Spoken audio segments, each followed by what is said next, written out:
Hello and welcome to this tutorial on ethical hacking interview questions brought to you by Intellipaat. In today's digital age where data is considered the new gold, its value is skyrocketing and so are the threats to our digital assets. That's where ethical hackers come into play. The guardians who ensure that the organization remains secure by penetrating systems ethically before the hackers do. With the surge in cyber attacks, the need for ethical hackers is on the rise. And this translates into rewarding career opportunities. Freshers in this field can expect a profitable salary averaging around 10 LPA. According to Cybercrime magazine, it's projected that there will be a staggering 3.5 million unfilled cybersecurity jobs by 2025, including positions in ethical hacking. However, the interview process for these roles can be frightening, and many applicants often fail during this most crucial step, showcasing their technical knowledge and hands-on skill. But don't worry, to help you crack your ethical hacking interview, we have analyzed hundreds of interviews in ethical hacking and cybersecurity related interviews at startups and even at large MNCs. After thorough analysis, we have found some of the common questions that are generally asked around the notions of ethical hacking, and those questions are what we are going to discuss in this particular video. So if your goal is to clear your next ethical hacking interview, whether you are a fresher or experienced candidate, make sure to take your notebooks and start taking notes of all the important concepts. Having said that, let me forward the further proceeding to one of our industry experts to take us through the questions and their sample answers. Coming to the first question on the stop ethical hacking interview questions and answers set, it states what are the advantages and disadvantages of hacking? Well, we're talking about the general term of hacking here, and if you're wondering about are there even any sort of advantages to it, well, yes, that's the entire point of ethical hacking, right? So one of the most important advantages is that it can be used as a way to ensure that, you can fix all the bugs and the loopholes that are present in the system. And at the end of the day, if you do fix all of this, it means that it will not allow actual hackers to create a nuisance by accessing your data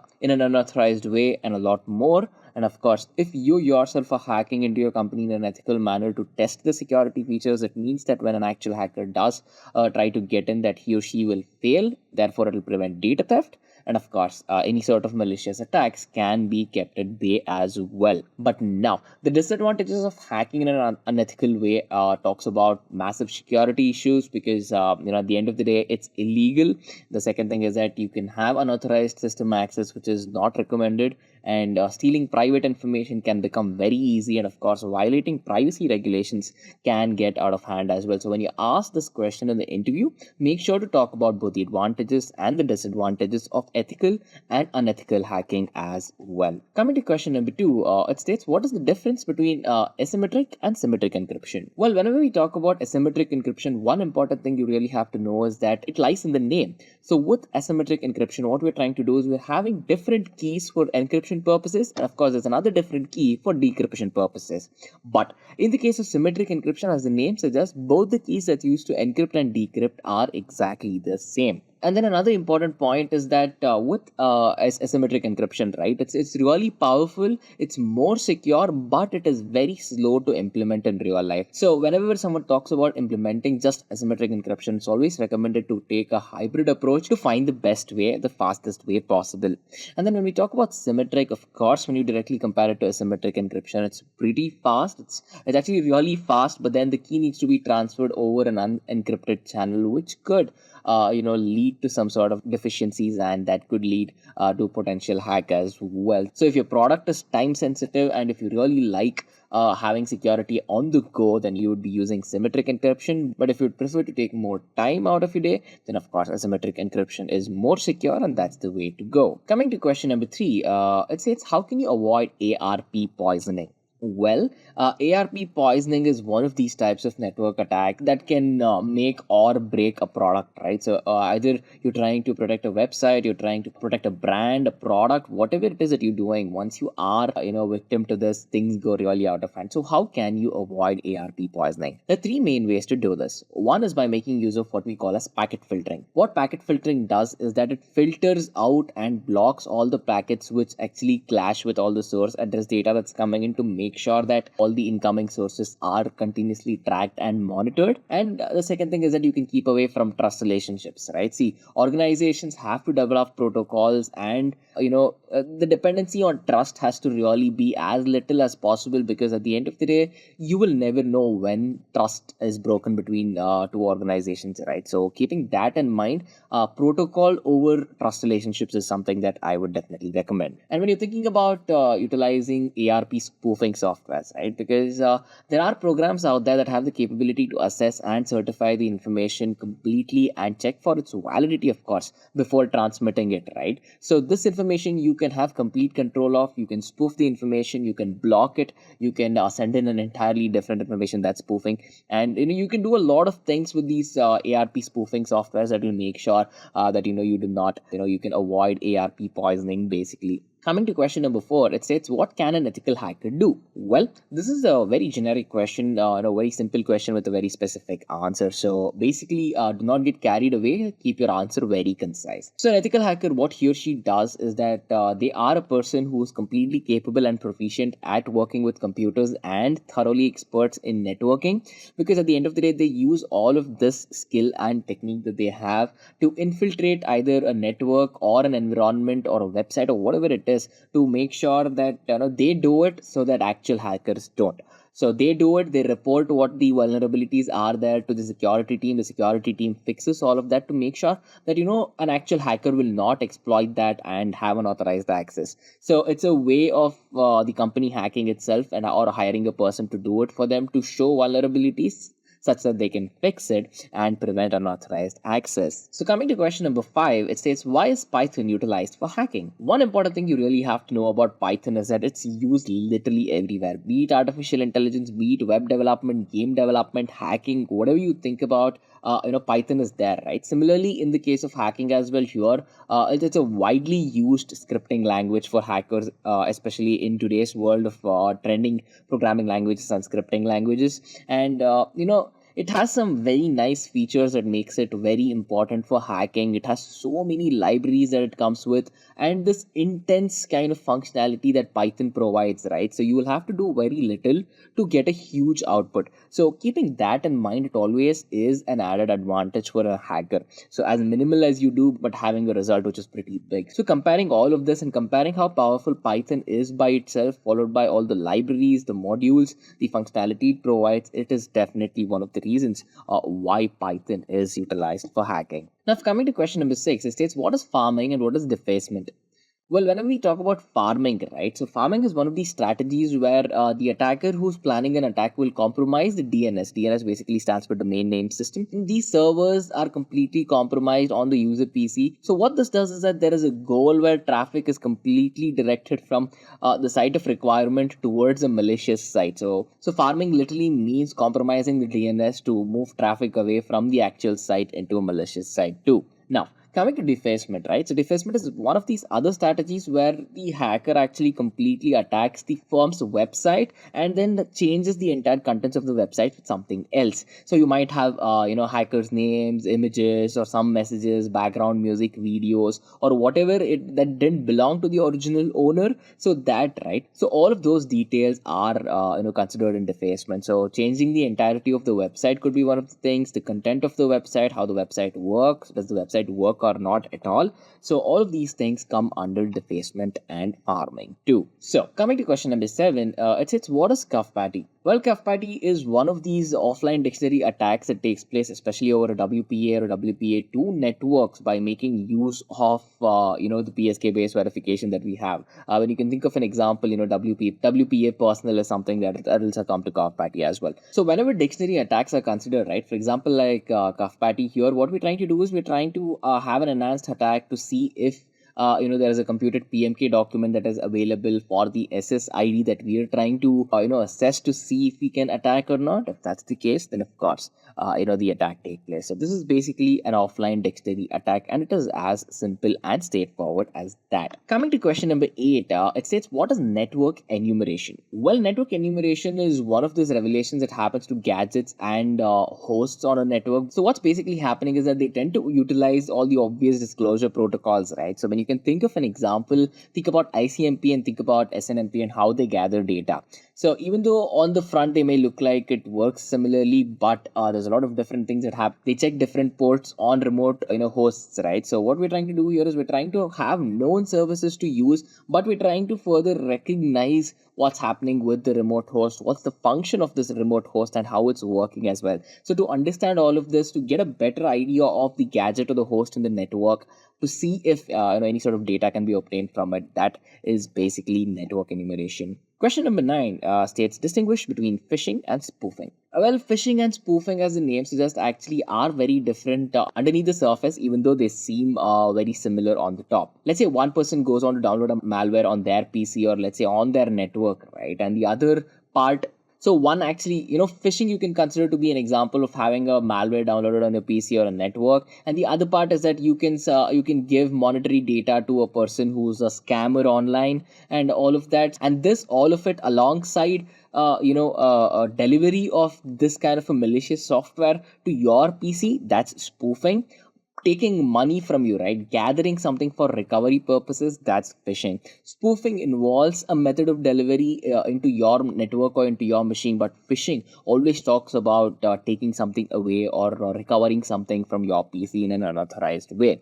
That's the basic difference between phishing and spoofing. Question number 10 states, what is network sniffing? See, whenever we talk about sniffing, right, it's usually system sniffing that comes into picture, because here we're trying to use all the tools to make sure we can have the capabilities to monitor, assess, and analyze what is going on with the PC system that we're sniffing on. So sniffing is this kind of an illegal access over a machine where you have all the details and all the control out of it. So you can either steal data, you can make use of its processing power, or a lot more things. Now, when the same thing happens over a network, we call it as network sniffing, because here, there's two cases that we do sniffing. One can be for ethical purposes, and the other one, of course, is unethical purposes, right? So system admins, what they do is they make use of all of these tools, be it analytics or be it system monitoring as well.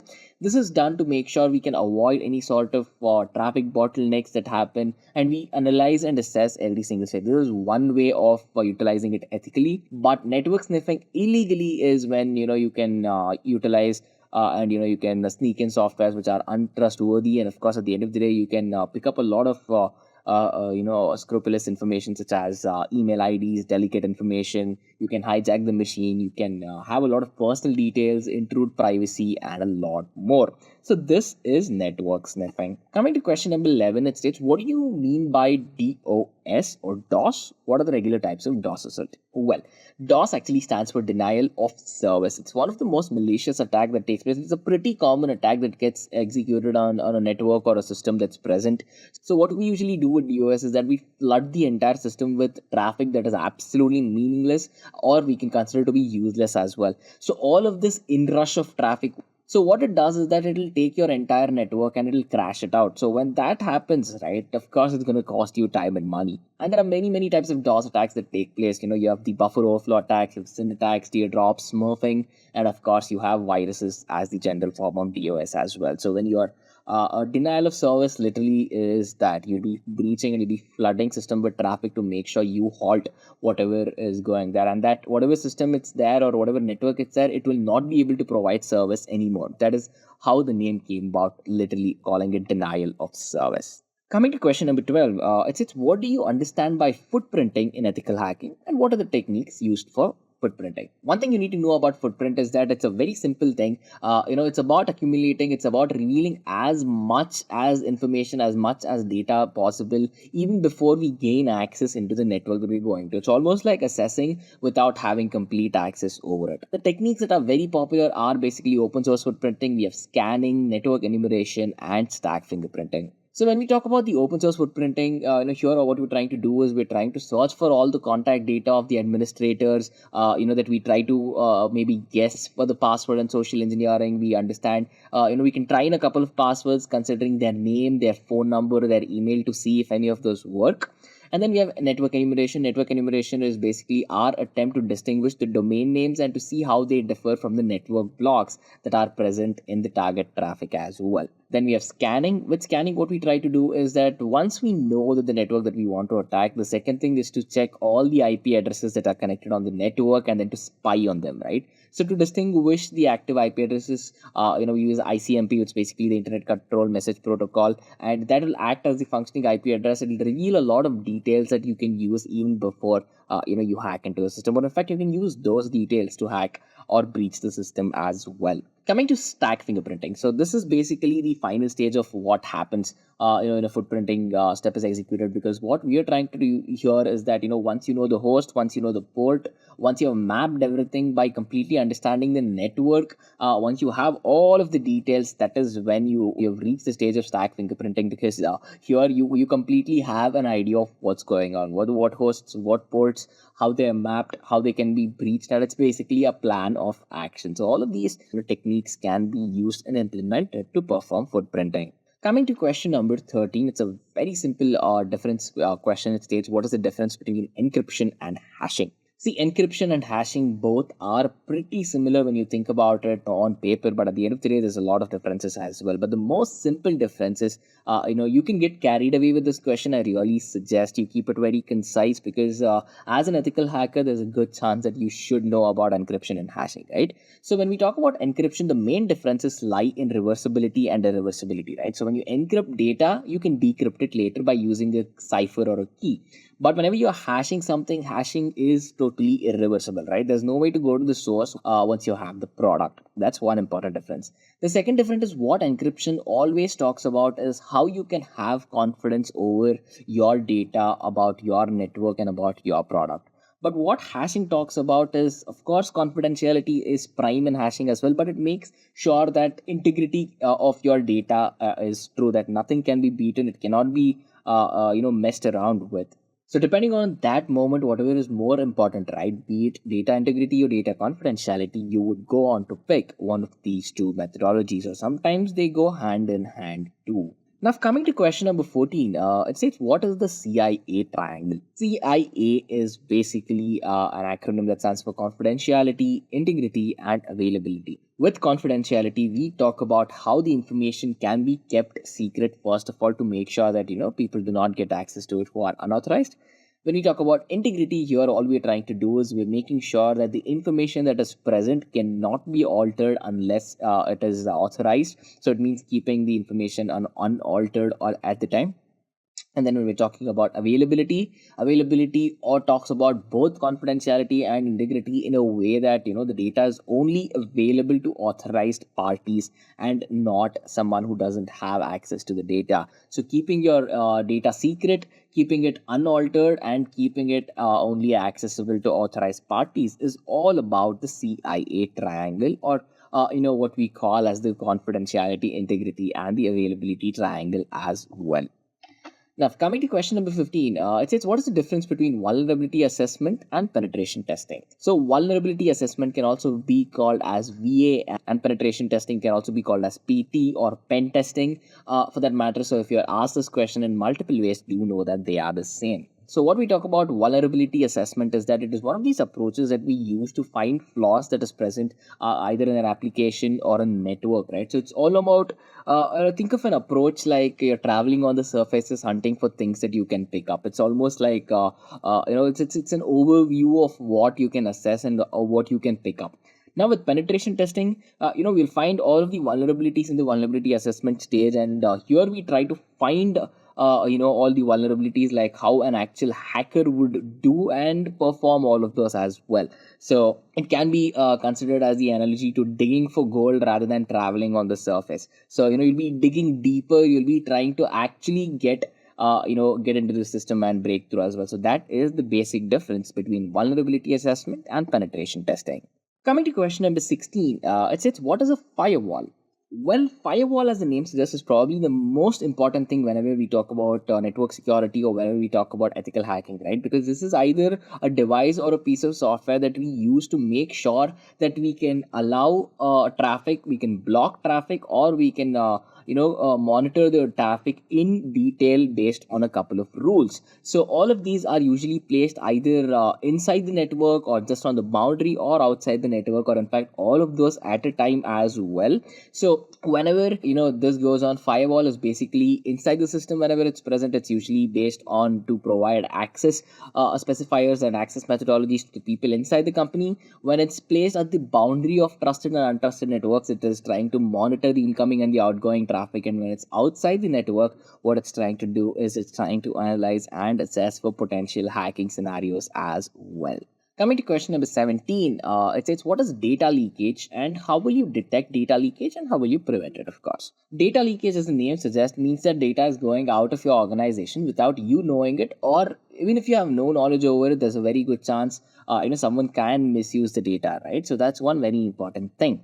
So to detect data leakage, right, you have many things. And first of all, to detect it, you have to understand where it's going through.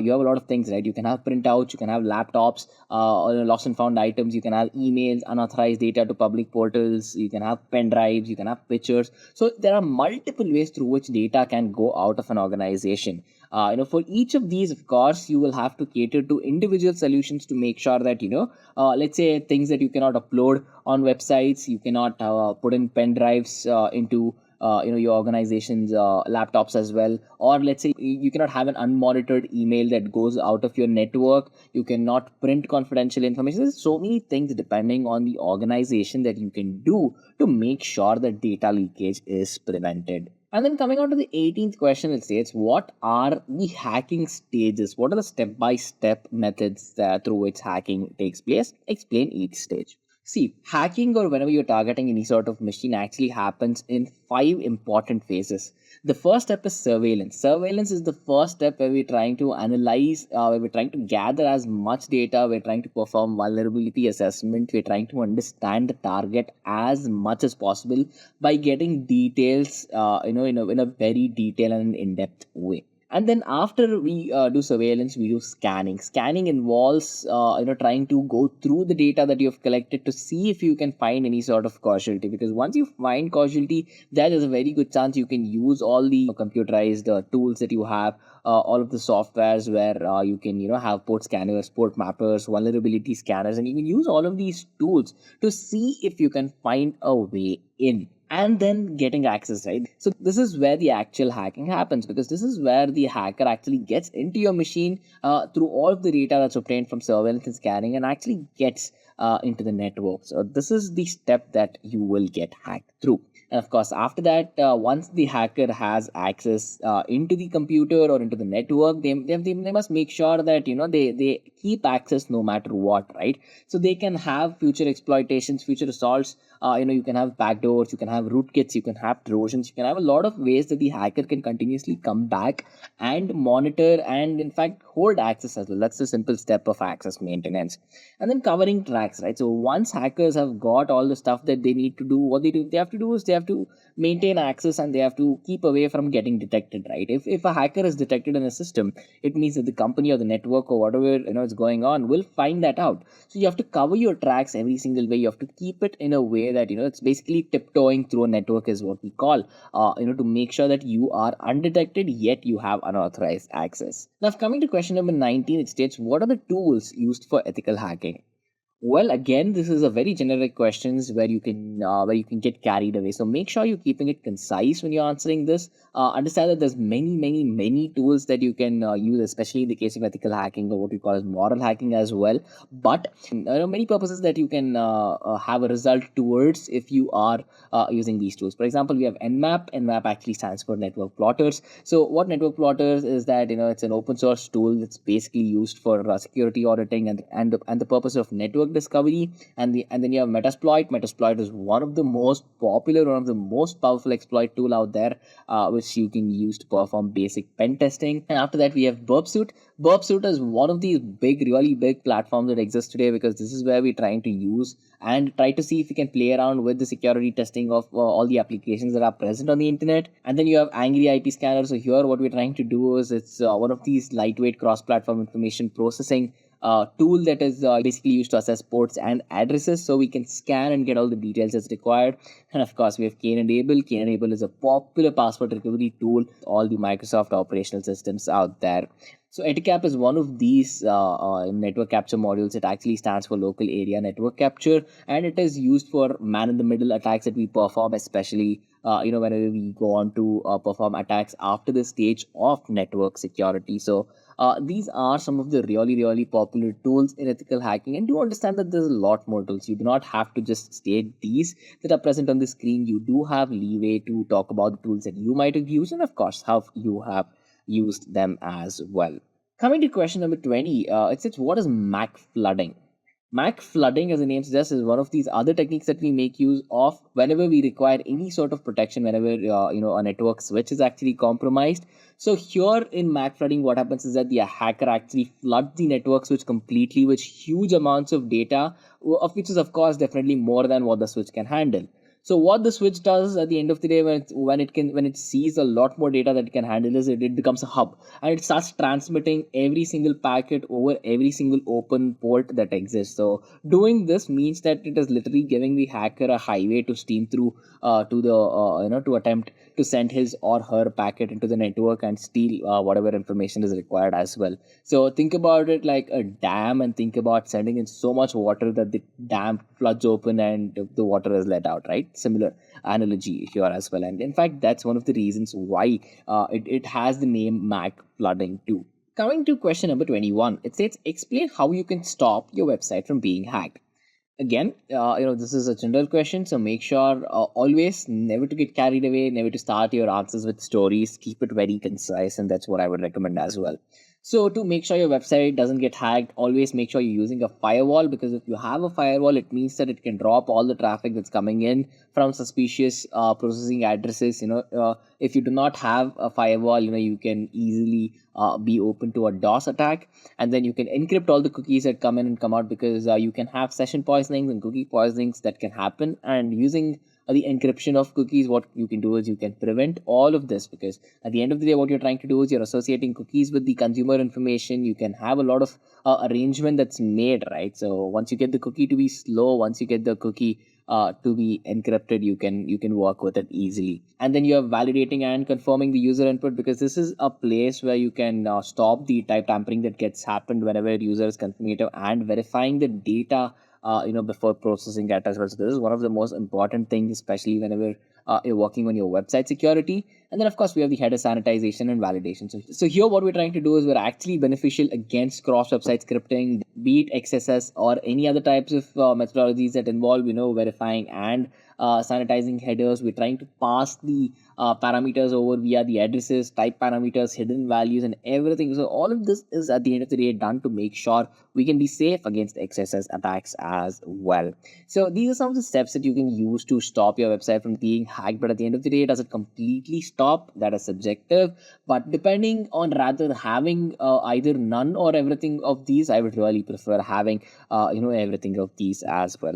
So coming to question number 22, it states, what is Burp Suite? What are the other tools that it contains? As we already discussed previously, Burp Suite, this could be a follow-up question to that. Burp Suite is an integrated platform that we use for attacking the applications present on the internet. It contains a lot of tools. In fact, it contains a plethora of tools that a hacker would require to hack into any applications, right? So think about the functionality. You have the proxy, you have spider, you have a scanner, you have intruders, you have repeaters, decoders, comparers, sequences, and you can literally go on and on whenever you talk about Burp Suite. And in this question is somewhere where you can actually go on and on, because if you've either used Burp Suite, heard of it, or how powerful this suite is, it would really add value to your application and your candidature as well. But then understand this, Burp Suite is a very powerful suite. It's a very powerful platform which provides a lot of tools. So at least mentioning 5 or 6 of these functionalities and tools will help you a lot.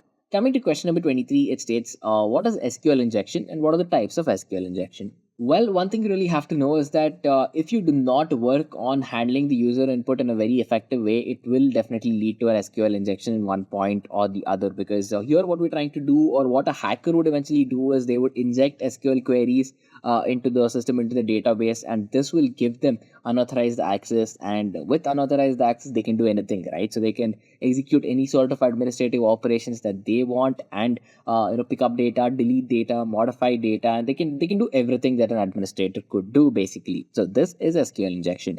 So there are many types of SQL injections, but the three most popular one is error-based SQL injection, you have blind SQL injection, and of course time-based SQL injection as well. Coming to question number 24, it states, what is SSL and why is it not enough when it comes to encryption? SSL is only used for identification, identity verification, and you really have to know this, and this is how you should start the answer. Because with SSL, people think that it is hard encryption, that it is a barrier to hackers. Well, no, with SSL, all you try to do is understand what goes on, what's the identity of the product that's right in front of you. So with SSL, how it's meant to be is to provide you a way that you can prove a person that's engaging on the other side, wherever they say, whoever they are, because you cannot have imposters have the SSL verification done too. So in that particular case, SSL and TLS, right? So these two are actually used by almost everyone online, because everyone who are present online is first of all a huge target, and there's a lot of implementation that goes on. That goes on, especially with SSL and TLS. And at the end of the day, the entire world knows how powerful identity verification is, even before beginning any sort of valid or invalid communication too. Now, coming to question number 25, it states, what programming language is used for hacking? Well, again, this is a very subjective question, because depending on the requirement at that moment, maybe the project that you're working on, the company that you are being hired for, they might ask any one of these five languages, be it Python, C, C++, Java, Perl, or Lisp. So having a bit of proficiency in all of these languages will definitely help, because, even though these are the most popular hacking languages that are present out there, each of these languages have their own niche applications, and each of these have their own sort of best approaches we take towards programming. And it is very educative, it's very informative, and of course, more the information, the merrier in the world of ethical hacking, right? So considering all of that, it definitely helps to have good amount of knowledge on Python, C, C++, Java, Perl, and the working of Lisp as well. Coming to question number 26, it's what is the meaning of a spoofing attack? We've discussed this before, but let me reiterate on this, because it's a very important question. A spoofing attack is when a person tries to be someone that they are not. Of course, it can be done with malicious intent, where a person tries to impersonate another user, another device, or whatever it is on the network, so they can use that as leverage to launch an attack on the network host. This is done to either steal the data, to bypass access controls, to basically wreak havoc in the network. And then there are many types of spoofing attacks that gets deployed to achieve the end result, whatever it is. The end result may be stealing the data, having a denial of service later on, or having access which is undetected, and a lot more things too. Coming to question number 27, it states, what are the different types of spoofing? This definitely can be a follow-up question to the 26th question, but you have to understand that there's three types of spoofing that happens. We have the ARP spoofing, we have DNS spoofing, and of course, the most popular we have is IP spoofing attacks that takes place. So whenever you ask this question, you can talk about these three spoofing attacks that are there. Coming to question number 28, it says, what is active and passive reconnaissance? See, whenever we talk about active and passive, as the name suggests, there is something that has to do with participation, right? See, with passive reconnaissance, what we're trying to do is we're trying to gain information regarding the targeted computers or the targeted networks without having to participate right then and there, or to actively monitor it. Now, what happens in active reconnaissance is that whenever the hacker actually engages the target system, you'll actually be performing a task there. That's the active part of it. You can be doing a port scan, you can be doing a lot of network scan, you can be doing vulnerability analysis, you can be doing pen testing. So when you're doing this kind of a reconnaissance step, where you're actively participating to sit and find out where there's a vulnerability, or find out where you can access the system through, that is active reconnaissance, and the difference between passive reconnaissance as well. Now, coming to the 29th question, it says, differentiate between a MAC and an IP address. See, MAC stands for Machine Access Control. This is an address that gets assigned to each device that is present on a network. Your mobile phone will have a MAC address. Your computer will have a MAC address. Any device that basically has the capability to talk to the internet or a network gets a MAC assigned to it.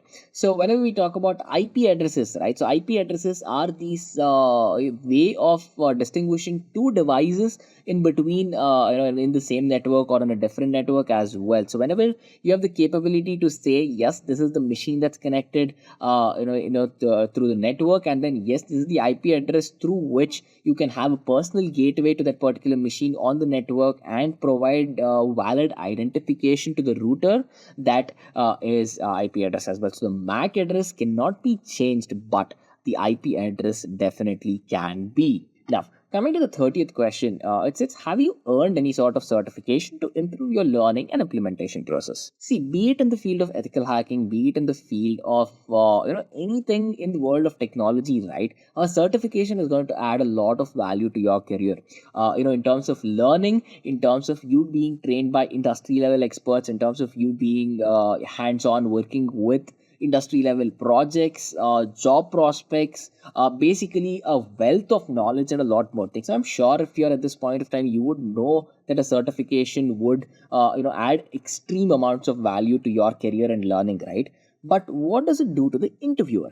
Well, the interviewer will know that you are very interested in a career in ethical hacking if you're certified here, because it shows that you've put in your time, your money, your efforts, and your dedication to become an expert into that. So that shows that you have a strong aspiration, a passion towards ethical hacking. And of course, if you've done this through a certification program, it means that you are willing to put your time down to learn something new, to work on it.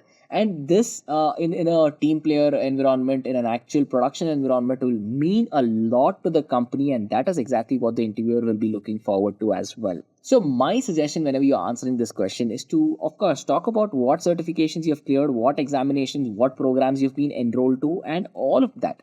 Once you've spoken about what the certification programs are, do not nag a lot about it, but rather talk about how you've used it. See, anything in the concept of cybersecurity or anything in the field of IT in general is used to solve a problem that is making the human life difficult. So what problem have you solved after you have been certified or after you being an expert into it? So have you thought about a solution to a problem that doesn't exist, or have you solved a problem in a different way than someone else as well? So talk about the practical aspect, because that is where all the heart of the heart of an ethical hacker definitely lies. And so you can answer this in many ways. I would definitely suggest you guys use this.